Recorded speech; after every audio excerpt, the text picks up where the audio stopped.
Bienvenue pour une nouvelle émission d'Expression Young. Aujourd'hui, nous avons Diego avec nous. C'est juste. De Lausanne. Oui. Ouais, Lausanne. Et puis Vanessa, aussi de Lausanne. Oui, c'est ça. Alors, on est tous lausannois ce soir. Exact. C'est juste. Bon. Et puis, on a un public extra qui va répondre par des acclamations. Ouais. Désolé, hein, c'est qu'il y a, on n'est pas sur la même planète, hein, donc il y a une mini-seconde là de décrochage. Alors on se retrouve aujourd'hui avec un thème un peu particulier. Le thème le plus important, il n'est pas juste particulier, c'est la chose la plus importante qu'il puisse y avoir dans notre vie. La rencontre avec le Big Boss. Alors, qui est ce Big Boss ?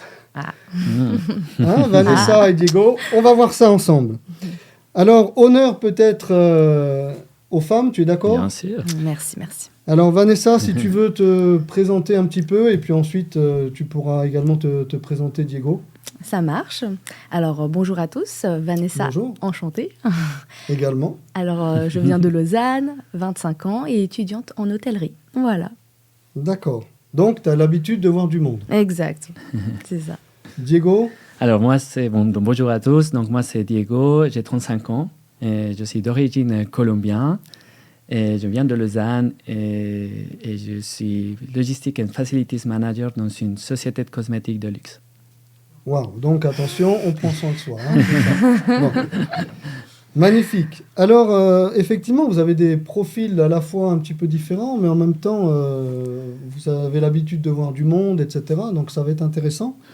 Mais ce qui nous intéresse à nous, c'est de savoir un peu comment vous êtes venus à rencontrer Jésus. Parce qu'on sait que le Big Boss, c'est Jésus. Amen.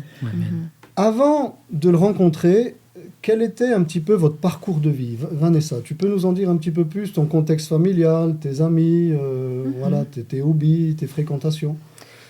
Alors, moi, je viens d'une famille chrétienne. Voilà, j'ai toujours connu le Seigneur depuis enfant.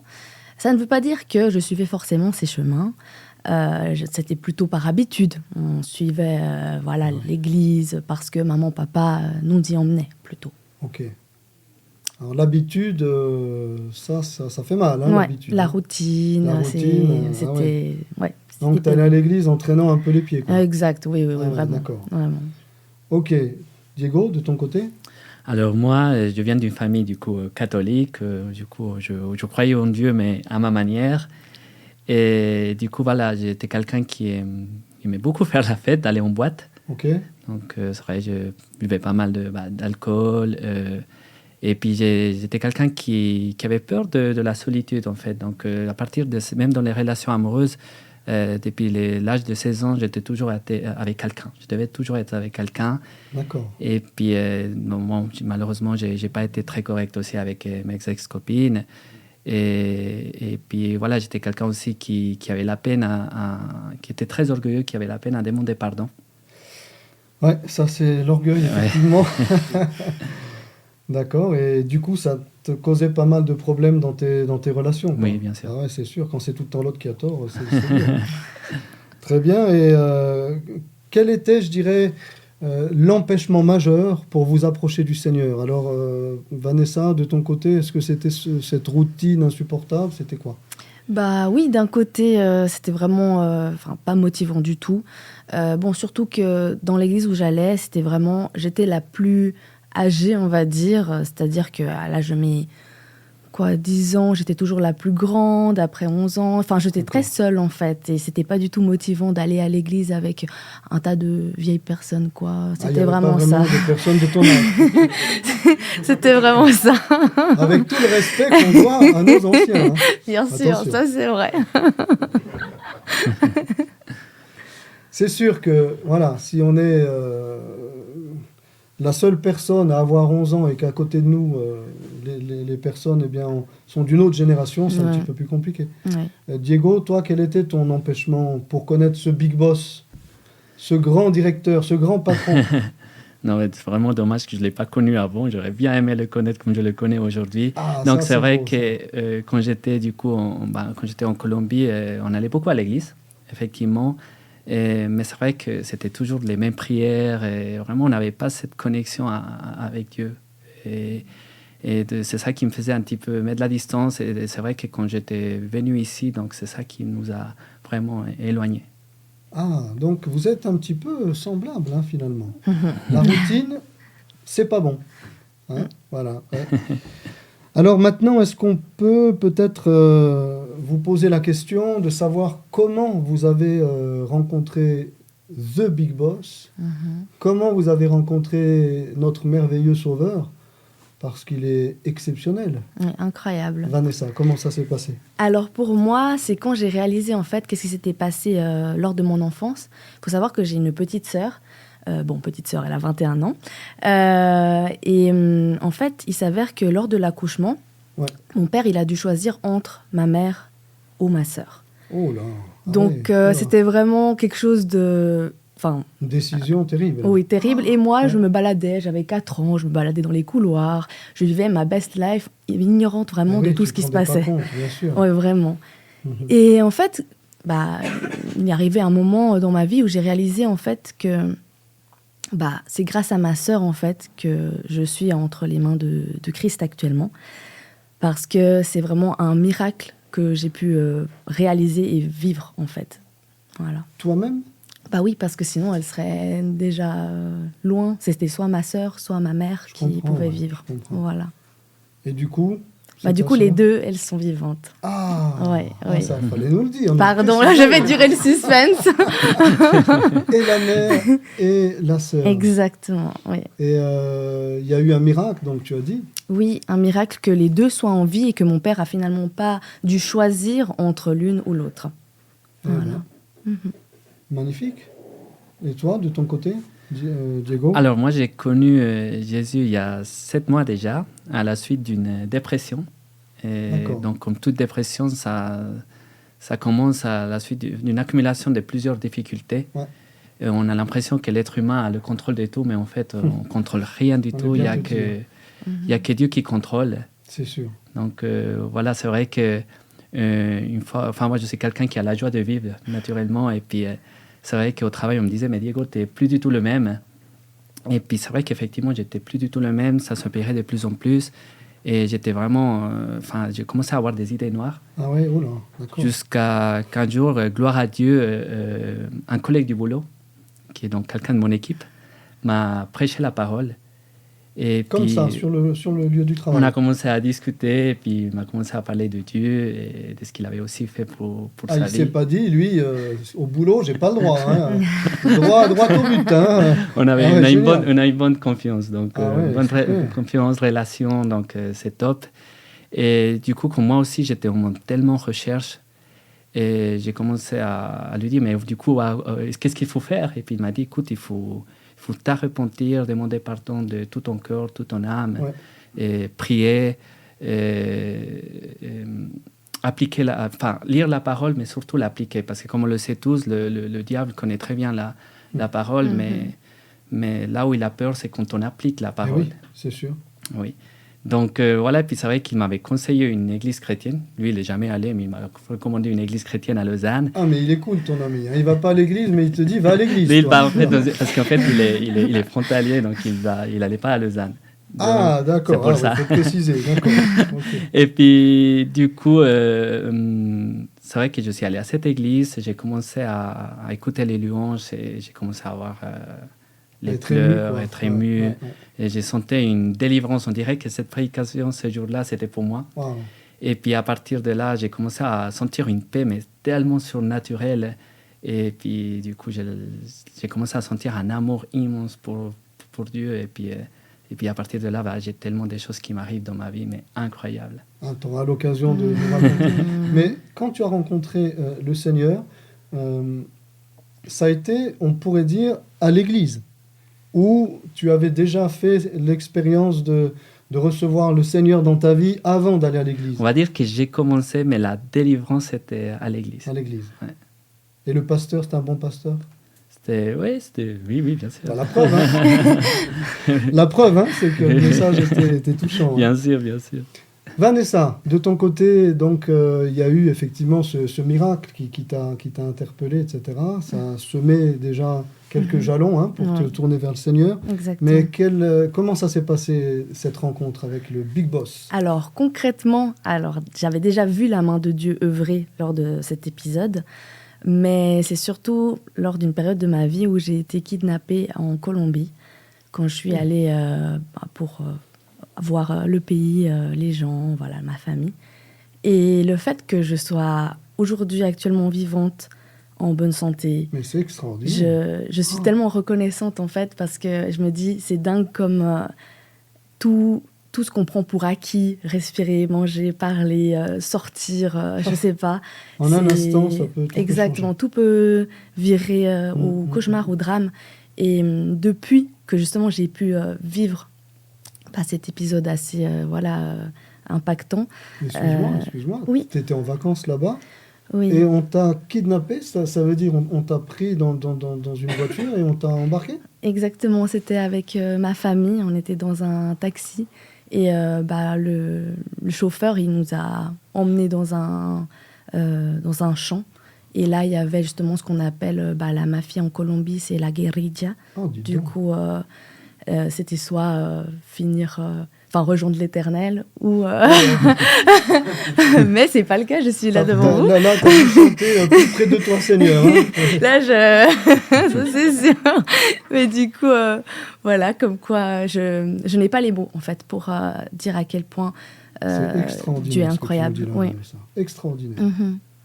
Et du coup, donc, ça s'est bien terminé, quoi. Oui. J'ai vraiment pu aussi voir en live, on va dire, la puissance de la prière en langue de ma mère qui nous a vraiment, en fait, sauvés du pire, je pense. Vraiment, elle s'est mise à parler en langue, maman. Exactement. C'était vraiment impressionnant. C'est surnaturel, dis donc. Oui. Là, Diego, t'as une concurrente, là. Dans les témoignages de miracles. Amen. Wow, non, franchement, c'est très touchant, ce témoignage. Et du coup, donc, il a eu peur du parler en langue. Qu'est-ce qui s'est passé pour ce taxi qui voulait vous kidnapper? En fait, quand il s'apprêtait à parler avec les mafieux, on va dire, du pays, il s'avère qu'il a été comme pris...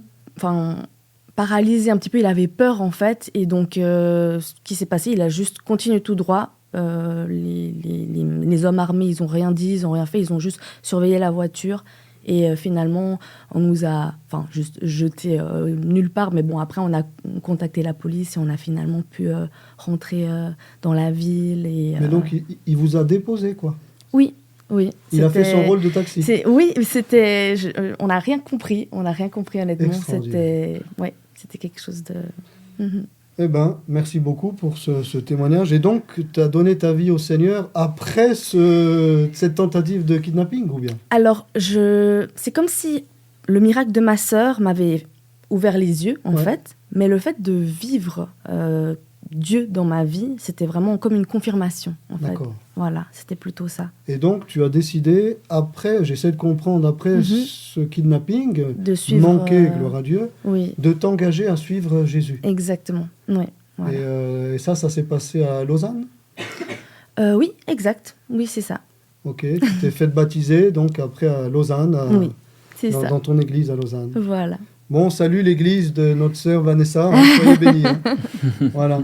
Et toi, Diego, donc aussi, tu as décidé, bien sûr, après ce que tu nous as raconté, cette expérience de libération, de cet esprit de tristesse qu'il y avait sur toi, tu as décidé de te faire baptiser, donc à Lausanne aussi, dans une église à Lausanne. Oui. Alors, raconte-nous un petit peu plus. Oui, je me suis fait baptiser c'était au mois de mars. Et du coup, t'es tout frais, toi. J'ai fait tout vite. Mais vraiment, je suis super content et c'est tellement incroyable ce que je vis. Donc, franchement, gloire à Dieu. Et est-ce que ton ami qui t'a parlé de Jésus, il était là à ton baptême? Non, malheureusement, il n'a pas pu. Il n'a pas pu. Il n'a pas pu ce jour-là. Ah ouais. Bon. Et depuis, donc, je dirais, qu'est-ce qui se passe dans ta vie? Qu'est-ce qui s'est passé? Alors, Jésus m'a appris une de ses plus belles armes qui est donc le pardon et l'amour. Et pourquoi le pardon? Parce que je ne parlais pas à mon père plus de 25 ans. Mais vous vous rendez compte? Alors attends, quand même, on veut quand même interpeller nos amis, nos téléspectateurs, téléspectatrices. 25 ans où un fils, il boude son père. Ça, je crois que ça peut parler à beaucoup de jeunes, parce que les relations père et fils, et parfois même mère et fille ou mère et fils, hein, ne coulent pas toujours de source. 25 ans de séparation où ils ne se parlaient plus, et Diego va nous dire ce que le Big Boss a fait. Amen. Et effectivement, du coup, c'est vrai qu'une fois, j'étais en train d'aller boire un verre avec un pote. Et puis, il m'a commencé à dire, mais Diego, tu sais, je ne parle plus à ma maman et mon frère. Et je lui dis, mais pourquoi tu ne leur parles plus? C'est triste et tout. Et puis, il me disait, écoute, je me sens bien comme ça. Je dis, non, pas du tout, tu ne te sens pas du tout bien. Et puis, je lui dis, mais imagine, c'est dommage, tu as une fille et tu empêches une relation avec sa grand-mère et son oncle, juste à cause de ton orgueil. Et c'est vrai que quand j'étais rentré pendant que je rentrais à la maison, il m'a écrit un message en me remerciait de ce que je lui avais dit. Bah, il est humble, hein, ton ami, hein, à cause de ton orgueil. Merci. Hein. Il m'a dit merci pour ta sincérité, ça m'a touché, ce que tu as dit. Mais bon, après, j'avais discuté tout mon témoignage aussi, donc il y a plein de choses. Bien sûr, Et puis, c'est vrai qu'en rentrant à la maison, Dieu me dit c'est très joli ce que tu dis, et puis toi, tu pardonnes pas ton père. Puis c'était dans mes pensées. Et puis, ce qui était incroyable, c'est que, gloire à Dieu, on dirait qu'il avait déjà tout prévu. 2 semaines avant, ma maman me transmet son numéro de téléphone. Donc, ma maman, elle est séparée déjà depuis très longtemps. Oui. Et puis, je dis, mon Dieu, je l'appellerai plus tard. Non, tu l'appelles maintenant. Enfin, je n'étais vraiment pas prêt. Puis, il me dit, tu l'appelles maintenant. C'était dans les pensées. Tu l'appelles maintenant, tu l'appelles maintenant. Du coup, je lui ai dit, OK, mais je vais lui dire quoi? Je vais lui dire papa par son prénom. Il a dit, non, tu le dis papa. Et du coup, je commence à l'appeler, puis il me répond, il t'a reconnu 25 ans après? Je dis, c'est ton fils, salut papa, c'est ton fils Diego. Coucou, c'est moi, Diego, 25 ans après. Puis il commence à pleurer. Il a dit, fils, t'imagines pas le temps que j'ai prié pour ce moment-là. Wow. Ah, lui priait de son côté. Ouais. Et puis je lui dis, père, écoute, je te pardonne, et puis pardonne-moi aussi pour être aussi orgueilleux de te pas avoir pardonné avant. Et puis, c'était tellement incroyable parce que ce jour-là, c'était le jour de son anniversaire. Quel cadeau. Alors là, il s'en souviendra toute sa vie. C'est clair. Ok. Et puis voilà, et puis à partir de là, pour continuer un petit peu mon témoignage, j'étais parti en Colombie pour les vacances et donc je suis parti 3 semaines. Et puis, quand j'ai atterri, j'ai dit, oh, c'est trop bien, c'est les vacances. Voilà. Et puis, Dieu me dit, non, ce n'est pas les vacances, tu as une mission très grande à travers ta famille et ta maman sera témoin de tout ce qui va se passer et tu vas dire ça à ta maman. Ok, alors si tu acceptes le suspense, tu nous raconteras ça après. Ça joue? Vanessa, juste un témoignage de ce qui s'est passé après ta rencontre avec le Seigneur et après, on va envoyer une vidéo micro-trottoir, mais juste un témoignage poignant. Diego nous a expliqué la force de l'amour, du pardon. Et toi, qu'est-ce qui s'est passé après ta conversion? Quelque chose de fort qui a changé en toi? En fait, on va dire que j'ai expérimenté qu'est-ce que c'est de perdre tout dans un instant. Enfin, il y a beaucoup de pensées qui vont très vite. Et depuis, j'étais vraiment, je donne tout, je vis l'amour en fait de Dieu et je le répands autour de moi. Peu importe ce qui se passe, peu importe qui, quoi, comment, si on le prend bien, si on ne le prend pas bien, c'est pas mon amour, mais celui de Dieu. Wow, donc voilà, c'est depuis. Tu vis ta vie comme si c'était ton dernier jour à chaque fois. Un peu, oui, hein? Oui, c'est juste. Tu profites à fond de la vie avec ton Dieu, quoi. Exactement, oui. Très bien, d'autres témoignages juste après, mais maintenant nous allons laisser la place à une vidéo, donc un micro-trottoir qu'a fait Julien, et on regarde ça et on se retrouve juste après.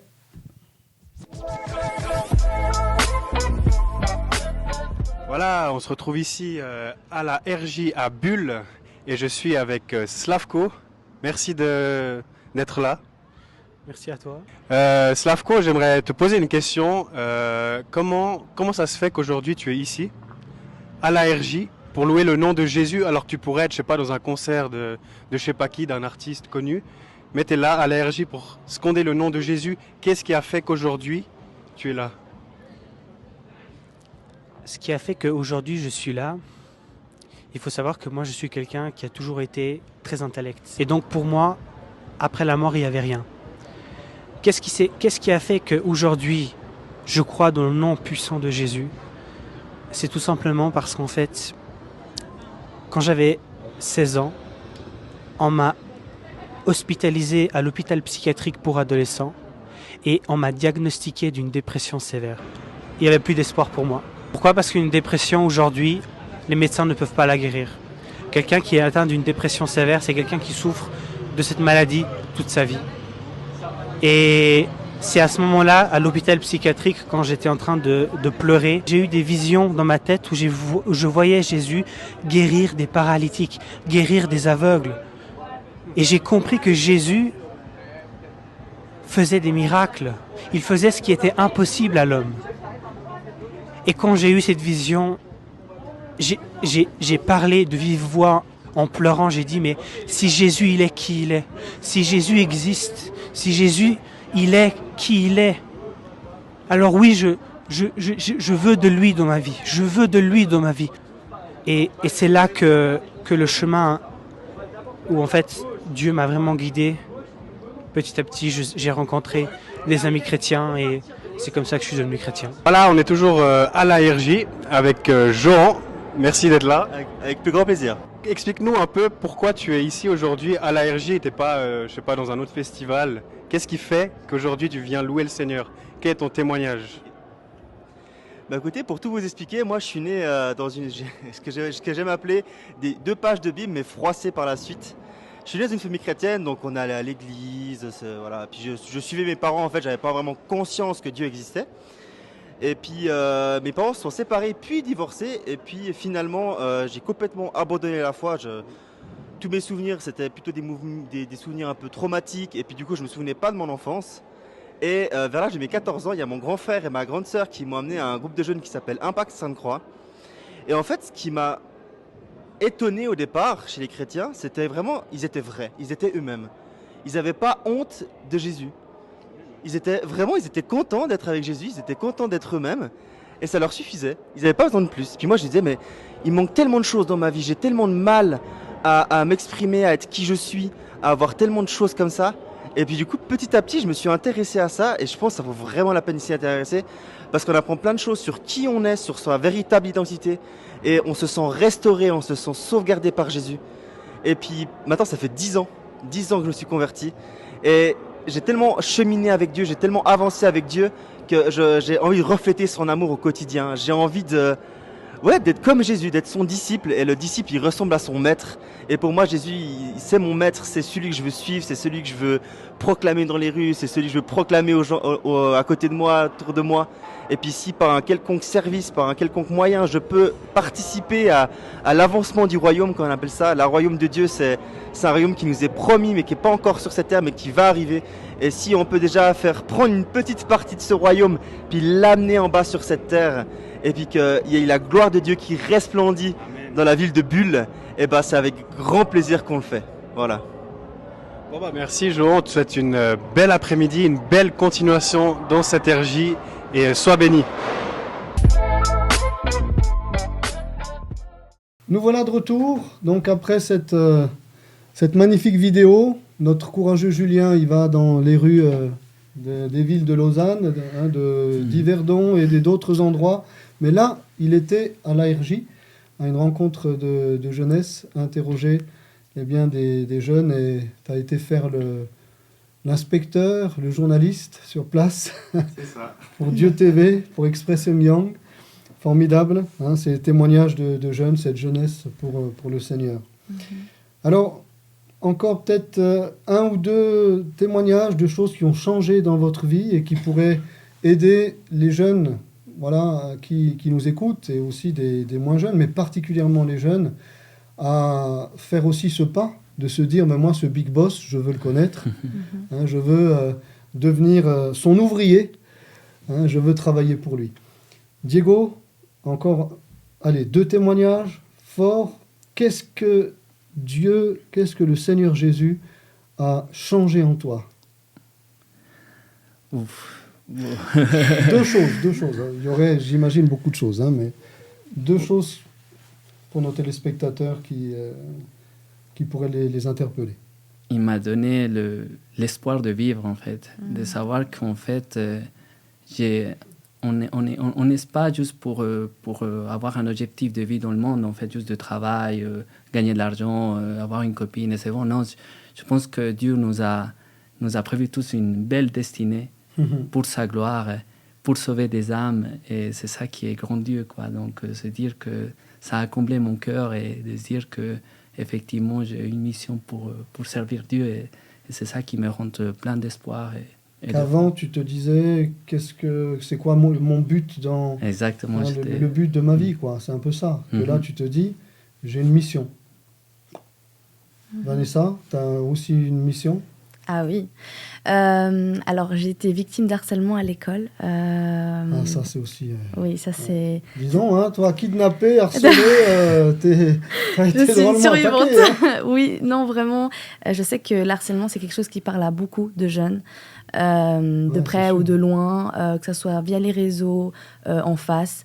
Et j'ai juste envie de vous encourager, c'est-à-dire que dans ces moments-là où vous croyez que vous avez vraiment personne vers qui vous tourner, que ce soit vos parents, votre famille, vos amis, Dieu, en fait, il vous rejoint dans votre lieu secret. C'est-à-dire qu'il voit votre douleur, il voit votre souffrance et il vous accueille tel que vous êtes, en fait. Et vous n'avez pas à prétendre que ça va bien, en fait, alors que ça ne va pas. Oui. C'est OK. Et de venir, en fait, se réfugier dans les bras du Père.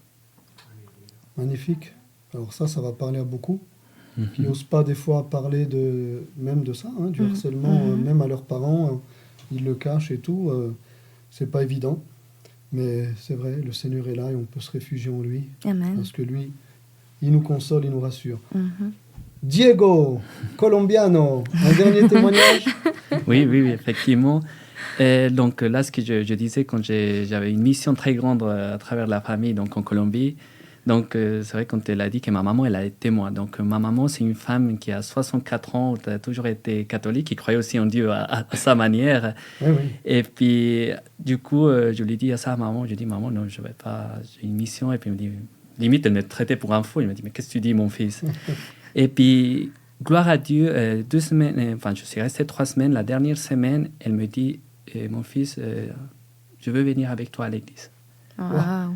Je pense qu'elle a tellement été étonnée de tout ce qui s'est passé pendant cette semaine, même si c'était très difficile. Et elle a été touchée, puis il m'a dit, je viens avec toi. Je lui ai dit, avec plaisir, ma maman. Et puis, du coup, c'était impressionnant parce que c'était comme si ce jour-là, la prédication aussi, c'était pour elle. Ah ben voilà, encore un pasteur inspiré. Merci, les vrais serviteurs de Dieu qui prêchent la parole, magnifique. Elle a commencé à pleurer, et elle était vraiment émue. Et puis, du coup, elle m'a dit, quand je partais, du coup, je retournais en Suisse, elle m'a dit, fils, je sais ce que tu es venu faire ici pour Dieu et je vais prendre cette mission à travers la famille. Donc aujourd'hui, elle est chrétienne. Amen. Donc c'est incroyable. Et puis du coup, c'est trop beau parce que maintenant, on parle, elle me dit, j'ai lu la Bible, j'ai lu tel verset. Et elle va à l'église, donc elle va dans une communauté. Oui. Magnifique, Oui, comme ça, elle est entourée par les frères et sœurs. C'est bien. Et puis, du coup, pour continuer ce témoignage, c'est vrai que Dieu m'a fait organiser une fête pour la famille. Donc, il m'a fait organiser pour un samedi. Donc, c'était un samedi. Donc, quand il m'a dit ça, c'était un mercredi. Donc, je vous laisse imaginer en 3 jours. Ah ouais, la grande fiesta, quoi. 3 jours. Organisé pour 40 personnes pour que tout le monde soit disponible ce jour-là. C'était très difficile. Ouais. Mais gloire à Dieu, tout le monde était disponible ce jour-là, même les musiciens qu'on avait loués ce jour-là. Et puis, ce qui était incroyable, c'est que du coup, j'avais dit ça à maman, j'avais invité telle personne. Elle m'a dit, non, mais t'invites pas ces personnes, t'imagines, ces personnes ne se parlent pas avec lui. Vas-y, qu'est-ce qui va se passer? Je lui ai dit, parce que je savais que c'était l'ennemi qui lui disait ça. Et puis, je disais, maman, non, cette fois-ci, je ne vais pas t'écouter. Je vais le faire moi. Et j'ai ça dans le cœur. Et puis, il faut que je le fasse. Et puis c'était tellement incroyable parce que Dieu m'envoie des images de toutes les personnes à qui je devais inviter. Donc c'était incroyable. Puis il m'a fait préparer aussi un discours le jour avant. Il ne m'a pas laissé dormir, mais j'étais en feu le lendemain. Ah ouais. Et puis ce qui était incroyable parce que je savais qu'il avait, c'était pour faire aussi une mission à travers mon cousin. Donc mon cousin, dépendance des drogues depuis enfant, dépression, qui était vraiment dans le monde. Il a fait des choses... bon, voilà. Et puis, je me rappelle, donc, avant d'aller à cette fête, Dieu me dit, va lui acheter une Bible. Donc, je suis allé lui acheter une Bible. Et puis, comme je me rappelle, quand il était arrivé, donc ça faisait plus de 25 ans aussi que je ne le voyais pas, mais toujours avec amour. J'ai dit, viens, cousin, on va faire un petit tour. Une fiesta avec la Bible et tout. Viens, on va faire un petit tour. Puis, je lui ai raconté, du coup, mon témoignage. Et puis, je me rappelle, ce jour-là, il était sur une chaise. Il avait les mains croisées, puis il réfléchissait. Il était touché, très, très touché. Et du coup, gloire à Dieu, aujourd'hui, il n'a plus de dépendance des drogues. Wow. Il a accepté Jésus comme Seigneur et Sauveur. Magnifique témoignage. Et puis, il est prêt à se faire baptiser. Et puis là, il commence à avoir des opportunités du travail. Enfin, il sait ce que c'est le pardon. Enfin, il fait des petits pas, mais je suis très content parce que c'est énorme. au lieu, c'est mieux faire des petits pas que des gros pas et retourner. Exactement. Donc, alors toi, t'amènes ta mère au Seigneur et ton cousin. Évidemment, t'es un gagnant d'âme. Hein. Des amis aussi, un ami aussi qui était aussi dans le monde, qui parlait pas à son ex-femme, enfin qu'il avait la haine, qui était en guerre au niveau de la justice, tribunal, qui avait une fille en commun. Et puis c'est vrai qu'au moment aussi, en étant en Colombie aussi, il y a Dieu qui me dit, appelle ton ami. Puis je dis, ouais, pourquoi je vais l'appeler? Du coup, ok, bon, je l'appelle. Et puis sous les pensées, il me dit, il faut que tu demandes à ton ami de demander pardon à son ex-femme. Et puis, du coup, c'est incroyable parce que je lui dis ça. Et puis il m'a dit, ah, mais Diego, c'est incroyable parce que j'ai reçu, juste avant que tu m'appelles, ce même message. Et puis, du coup, il m'a dit, mais oui, mais je ne suis pas prêt. Vraiment, Diego, c'était la guerre. Il m'a dit, c'était vraiment la guerre, je ne suis pas prêt. Je le ferai après. Je dis, non, tu dois le faire maintenant. Il y a vraiment, mon cœur me dit, tu dois le faire maintenant. Et puis, du coup, il m'a dit, mais je fais quoi s'il ne me répond pas? Je dis, mais elle va te répondre. Au pire, tu lui envoies un grand message. Et... Donc voilà, et du coup, on a raccroché. Puis 1 heure après, il m'envoie un message vocal heureux en me disant, écoute, Diego, merci. Elle m'a accepté mon pardon. Et en plus de ça, elle m'a demandé pardon aussi. Voilà. On a commencé à rigoler pour notre fille et tout. Et puis maintenant, ils ont une très belle relation. Amis. Et puis gloire à Dieu, maintenant il a passé des vacances aussi avec sa fille. Ok. Et puis du coup, gloire à Dieu, parce que aussi, du coup, lui, il a accepté Jésus comme Seigneur et Sauveur. Et puis... Ah bah là, c'est du concret. Hein. Ouais. Alors ta mission, on le voit, on le sent, c'est de parler du Seigneur. Surtout, continue de le faire, Diego. Amen. Ouais. Tu vois, comme ton ami qui, même sur le lieu de travail, t'a parlé de Jésus. Et aujourd'hui, grâce à lui, tu peux témoigner à ton tour du Seigneur. Ta maman, ton cousin, cet ami, etc. Donc continue. Et ce que je trouve beau, je dirais, c'est que toi-même, tu as expérimenté le pardon et Dieu t'a demandé ensuite de transmettre ce message à d'autres. Et c'est ça que je trouve magnifique. Vanessa, on termine avec toi. 2, 3 témoignages forts, un petit peu comme notre Diego. C'est marrant parce que c'est la Colombie ce soir. Hein. Oui, c'est vraiment la Colombie. Colombie représente, ouais. Voilà. Magnifique. Bon, quel témoignage. En fait, j'ai l'impression que chaque vie, c'est un témoignage hyper poignant, hyper fort. Ouais. Mais vraiment, moi, je suis que reconnaissante, en fait, d'avoir pu vivre des moments tellement intenses et tellement forts avec Dieu, que ce soit à travers d'épisodes assez douloureux, physiquement, mentalement. Mais en fait, il me fortifie à chaque fois. Et c'est quelque chose que je me dis, c'est dingue comme en fait les épreuves qui pour nous, on peut les vivre d'une mauvaise manière, assez difficilement. En fait, lui, il tourne ça en fait à notre avantage et il nous rend plus forts mentalement, il renouvelle nos forces, il nous entoure de nouvelles personnes. C'est impressionnant comme en fait il a toujours été là, il est là et il sera toujours là. Amen.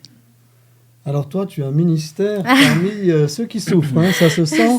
Oui. Tu vas consoler bien des personnes, Vanessa. Amen. Et puis on te souhaite tout de bon aussi dans ton église, le témoignage que tu rends dans ton église et dans ta famille. Merci beaucoup. On va pour conclure, laisser la place à notre public, parce qu'ils ne sont pas venus pour rien quand même. Alors, peut-être une question pour notre ami Diego et une question pour notre amie Vanessa, qui peut aider, dont la réponse pourrait aider nos téléspectateurs, les jeunes qui nous écouteront. Donc moi j'ai une question pour Vanessa. Je voulais savoir si ça t'est arrivé d'être en colère contre Dieu à travers toutes les épreuves que tu as vécues et comment tu as fait pour garder cette relation avec lui malgré les épreuves. Waouh, Quelle question. Ouais. En effet, c'est ce que j'allais dire. Merci pour la question. Honnêtement, oui, j'en ai énormément voulu à Dieu en fait de passer par ces épreuves-là, en fait. Beaucoup de questions comme pourquoi moi, pourquoi pas eux, c'est injuste. Enfin, vraiment, beaucoup de pensées très négatives, on va dire. Et en fait, j'ai réalisé que c'était que mon rationnel qui fonctionnait. Vraiment, c'est tout le domaine des pensées et c'est le domaine préféré, finalement, de l'ennemi. Et c'est dingue comme, en fait, si j'avais laissé autant de place plus longtemps à l'ennemi dans mes pensées, honnêtement, je pense que je ne ferais plus partie de ce monde. Mais grâce à Dieu, en fait, il a vraiment vu à quel point j'aimais les gens. Et je les aime toujours. Et il a vraiment mis des gens clés à ces épisodes de ma vie qui m'ont vraiment tiré vers le haut, qui m'ont donné des paroles de vie, qui ont prié pour moi, qui m'ont encouragé de loin, de près. Et vraiment, je ne serai jamais assez reconnaissante vis-à-vis de Dieu pour ces personnes, ces anges finalement, dans ma vie. Merci. Et oui, de ne pas garder de rancune envers qui que ce soit, et puis surtout de ne pas être en colère avec Dieu. Ça, c'est un beau témoignage. Un beau témoignage. Une question quand même pour notre frère Diego. Alors moi, j'ai une question pour Diego. J'aimerais savoir comment est-ce que tu fais pour savoir que tu es en train d'entendre la voix de Dieu. Très bonne question, merci. Effectivement, il y a beaucoup de personnes qui m'ont posé aussi cette question. Et moi, je pense que... Alors, déjà, premièrement, Dieu communique de plusieurs façons. Dans les pensées, et puis des fois, c'est vrai que c'est comme une conviction. On sent une conviction dans notre cœur, et puis en même temps, une paix. Une paix de savoir ce qu'on va faire, c'est juste. Et c'est pour sa gloire, donc voilà, c'est pour ça que du coup, chaque petite pensée, des fois je ne comprends pas parce que je me dis, mais Dieu, est-ce que je dois le faire? Et puis chaque fois que je l'ai écouté, il y a des choses incroyables qui se sont passées. Amen. Super. Donc une petite voix intérieure, douce, calme, qui nous pousse à dire ou à faire des choses à la gloire de Dieu. Très bien. En tout cas, je tiens vraiment à vous remercier. On tient à vous remercier, Diego, vraiment, et puis Vanessa, pour votre venue. Vous êtes déplacés, vous avez pris du temps ce soir pour Dieu. Vous avez pris du temps pour la jeunesse aussi, qui va vous écouter. Et ça, je trouve extraordinaire, parce que trouver des jeunes aujourd'hui motivés, il y en a, attention, mais motivés pour se dire ouais, je vais passer un message public, etc. Il faut du courage et il faut de la motivation, et vraiment, je tiens à vous féliciter. On n'oublie pas, bien évidemment, notre public, c'est pas le Vélodrome de Marseille, mais ils sont là, voilà. On vous remercie vraiment d'être venus. Merci beaucoup. Ils sont toujours présents. On a toujours un public de jeunes diversifié, de différentes églises, de différents horizons, et on trouve ça génial. Le mot de la fin, Diego, alors 10 secondes, et puis Vanessa. Oui, on lui bien. laissera vraiment le mot de la fin de la fin. Bien sûr, je pense à un verset, Somme 37,4, « Faites de Dieu vos délices et puis votre reste que votre cœur désire ». Et vraiment, je vous encourage à vraiment à le mettre en priorité. Et il faut que ça soit votre priorité numéro 1, parce que vraiment, c'est un Dieu bon, il est fidèle, il nous aime, il est amour, et il a une destinée pour chacune et chacun d'entre nous. Donc vraiment, accrochez-vous à lui. Des fois, on ne comprend pas tout, mais il faut dire que nous, on voit juste nous bout du nez, mais lui, il voit toute la vie, et puis il a des merveilleuses choses pour chacun et chacune d'entre nous. Waouh, super, Amen. merci. Vanessa, la fin de la fin de la fin, c'est à toi.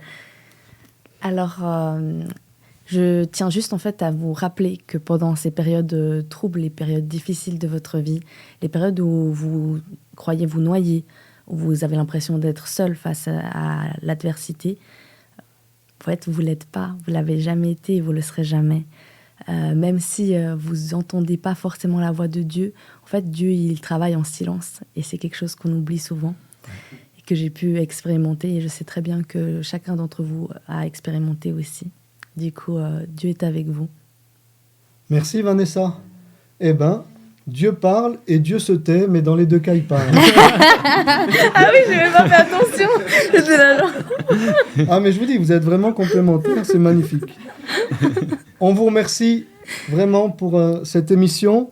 Et puis, je rappelle juste que les jeunes qui nous écoutent, chrétiens ou non chrétiens, si vous avez un témoignage fort, vous pouvez prendre contact directement avec nous. Et puis, vous pourrez aussi faire partie du débatteur ou de la débatteuse, comme Diego et Vanessa ce soir. Donc, on est ouvert à tous horizons et on se réjouit déjà d'avance de votre témoignage.